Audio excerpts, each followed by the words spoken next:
በደቡብ አፍሪካ በሌሎች ዜጎች ላይ የሚደርሱት ጥቃቶች አሁንም መቀጠላቸው እየተገለጸ ነው።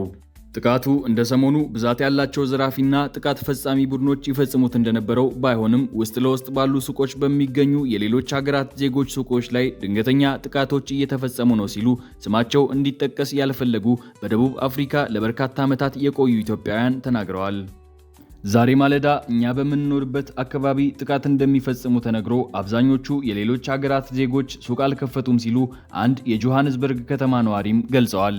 ከቀናት በፊት በአገሪቱ የሚኖሩ ኢትዮጵያውያን በራሳቸው ኢትዮጵያውያን ወንድሞች ላይ የሚፈጸሙ የተጠኑ የቅጥር የነፍስ ግድያዎች ላይ በእስር ቤት ታስረው የሚገኙ ኢትዮጵያውያን ጭምር እጃቸው እንዳለበት ሲገለጽ ነበር።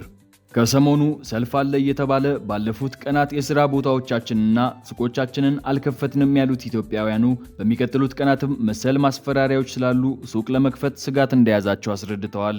የኢትዮጵያ የውጭ ጉዳይ ሚኒስቴር መግለጫ ማውጣቱ እጅግ በጣም ጥሩ ነው ያሉት ነዋሪዎቹ ይህም ተጠናክሮ ሊቀጥል እንደሚገባና መፍትሄ እንዲገኝ ጥረት መደረግ እንዳለበትም አሳስበዋል። ዘገባው የቲግቫ ኢትዮጵያ ነው።